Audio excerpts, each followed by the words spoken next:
All right, we welcome you to another edition of Rams Recap. What a great game we had yesterday. The Rams come out on top of the Lions 41-34 to improve to 11-3. I'm E. We welcome you. Just 10 more days left till Christmas, but for a lot of us, let's just say we got a Christmas present early with this Rams victory. So let's go over a quick recap of what happened yesterday. Talk about the stats here for the Rams. How about Matthew Stafford continues to play good football? Even though he had that big turnover, he still played well. 24 of 38 for 368, two touchdowns, and interception. How about the running play by Kyron Williams and Blake Corum? Combined 149 yards of rushing offense. Williams, 15 rushes, 78 yards, two touchdowns. He did have a catch for 10 yards. Blake Corum, who's been exploding in the later half of the season, 11 rushes, 71 yards, touchdown. Puka Nakua, a great game. He had a career high 181 yards catching on 9 receptions. Kobe Parkinson, he played a role. He stepped up in the injury to Tyler Higbee. 5 catches, 75 yards, two touchdowns. Davante Adams, 4 receptions, 71 yards. He did leave the game, though, unfortunately, because of a hamstring injury. And we'll talk about that in a moment. Also, Davis Allen, he did contribute 3 receptions for 16 yards. And then Tutu Atwell, who we have not seen lately because of injury, his first game back, he had a catch for 9 yards. Look for him to get involved more in this offense. Now, as far as the defense goes, um, Nate Manman, 10 catches, 10 tackles, um, 6 solo. Emmanuel Forbes had 6 tackles, 4 solo. Cam Curl, 6 tackles, 3 solos. Kobe Turner had 5 tackles with 3 solo ones, and you see Byron Young with 3 tackles. Now, this team did not get a sack in the game. They got close to Goff a couple of times, but they were not able to get close to them enough to get a sack. As you know, Jared Goff can run out of the pocket. He can throw the ball. He can make plays, and we saw him make a lot of plays yesterday against this Rams defense. So there's a lot of work that the defense are going to have to do this week in practice. And it's a short week, by the way, as the Rams will take on the Seahawks this Thursday at Seattle. Now, these are my points of the game. Again, this is not based on what someone said. This is how I saw it. My point of view here. And they were able to recover, which I'm talking about the Rams. We saw Matthew Stafford throw that interception on the first play to Hutchinson, which we all thought it was going to lead to disaster. Even though Detroit got off to a good start, they were not able to finish. And the Rams were able to recover early. And when I mean early, they kept this game close as they can get. They were down mostly 10 points, but by halftime, they were able to draw within 3. Even though the Lions scored in the third quarter, the Rams held them scoreless after that, 17 in a row. That's why I say they shut the Rams out 17-0 in the third quarter. And then the defense, again, I mentioned it in the last clip, they'll have to adjust because they're playing Seattle. They have to get to Sam Darnold. They got to limit that dangerous passing. They got to limit the run game. Here they gave up 34 points, which is not a good thing, though, but they did win the game. Let's not take that away from them. But the defense has to improve here. They played well the last 2 weeks, but we all knew this was going to be a shootout. Even the analysts say it was going to be a shootout. It was a shootout from the moment this game started, and it was just a shootout after that.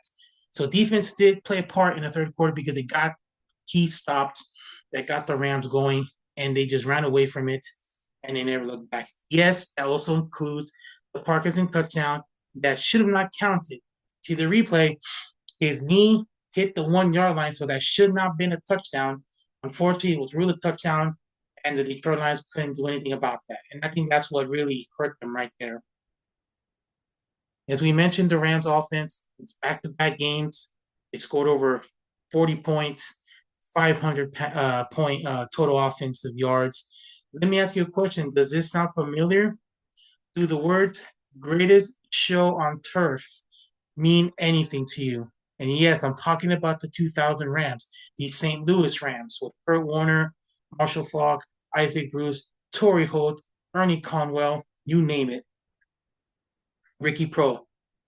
I'm seeing a lot of this here. I'm seeing Matthew Stafford playing the Kurt Warner role. I'm seeing Kyron Williams, or actually Blake Corum, play the Marshall Faulk role. And then you have the receivers in Puka Nacua, Devontae Adams. They're playing the roles of Isaac Bruce and Torrey Holt, which we know Cooper Kupp had that role, but he's no longer on his team. So these are the 4 points that I saw here that helped the Rams beat the Lions 41-34 yesterday at a great game at SoFi. It was just a marvelous game. Both sides. Hats off to both players, both teams, and to Jared Goff. Unfortunately, we do have an injury report to report. Mentioned Devontae Adams did leave the game yesterday. It was due to a hamstring injury. It seemed the hamstring has been bothering him for quite a while, and it finally caught up to him. As we did see the replay in the game, it was a non-contact injury. He was running the route, and he just fell, and he hurt his hamstring. Again, I do want to make that clear. This was a non-contact injury. Nobody hit him. It's just something that happened. Right now, his status for Thursday is uncertain. It's TBD, which is why I put that. It's going to be determined. We will monitor it.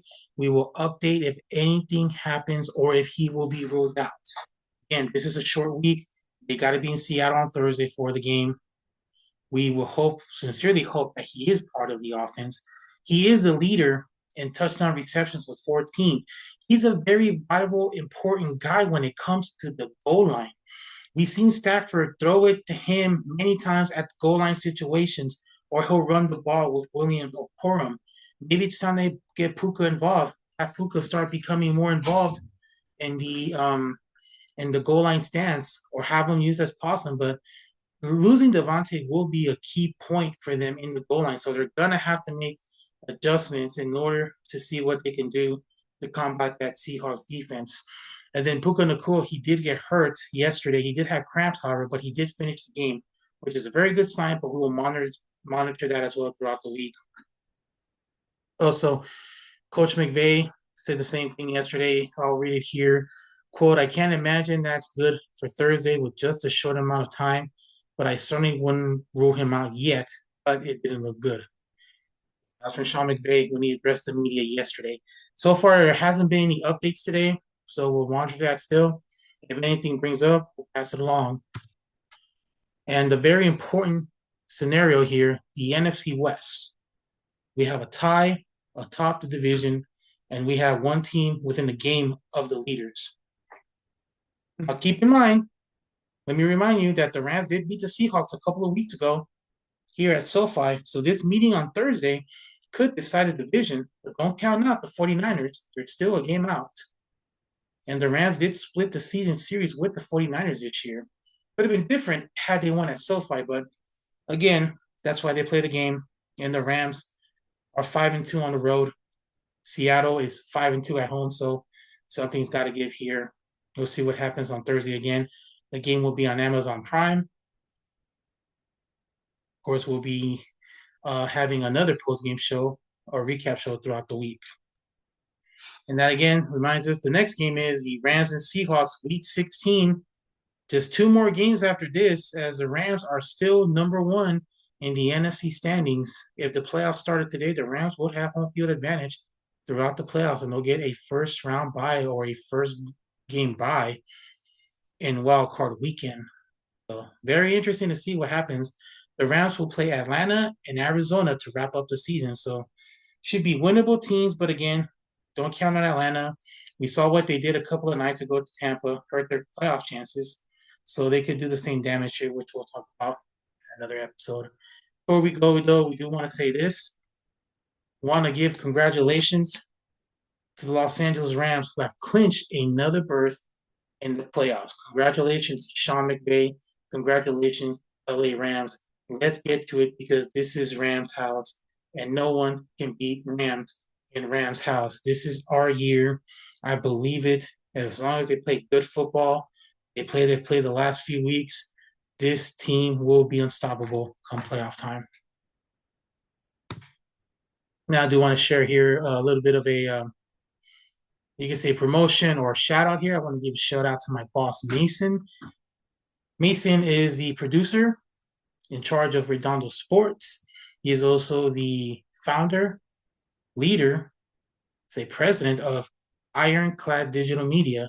Now, if you're looking for anything as far as a sportscast event, if you want to have a music video done, or if you need anything type of video, reach out to us on Instagram here. You can follow Ironclad Digital Media or Redondo Sports if you're interested in wanting to bring us in for any type of situation, whether it's a game, an event, music videos, etc. If you're interested, please reach out. You can follow the Ironclad Digital Media Instagram. This is what the picture looks like. As you see, we have our proof of work here as we covered basketball. Right now, this year so far, we uh, did finish covering Redondo Union football, which was a great season, by the way. Congratulations to the Redondo Union Seahawks for making it to the CIF Division 5 championships. Although they lost, it was a great experience for me to be part of these playoffs, being on the broadcast team. Just want to give a shout out to Mason. Mason, thank you for bringing me up this year. This was the best season of high school football I've ever seen. Finally being part of something big, and I thank you for that. And again, if you want any information regarding broadcasting or media production, again, we can follow Redondo Sports, and you can also follow here at Ironclad Digital Media. You can also email for more information, info@ironcladdigitalmedia.com. Well, folks, that's going to do it for this edition of Rams Talk. I want to say thank you guys for watching. Again, subscribe to our YouTube page. Click the little bell there to be notified anytime a video is uploaded. If you missed any portions of it, you can still go back. You can comment. Tell us what you think. Tell us what you want to do with the show as we continue to improve our program here. Again, I want to say E for J. We want to thank you guys watching. And again, we'll see you guys next time. And again, we want to say Merry Christmas as it's almost here. So get your shopping done, but don't forget to subscribe to our page. See you guys next time.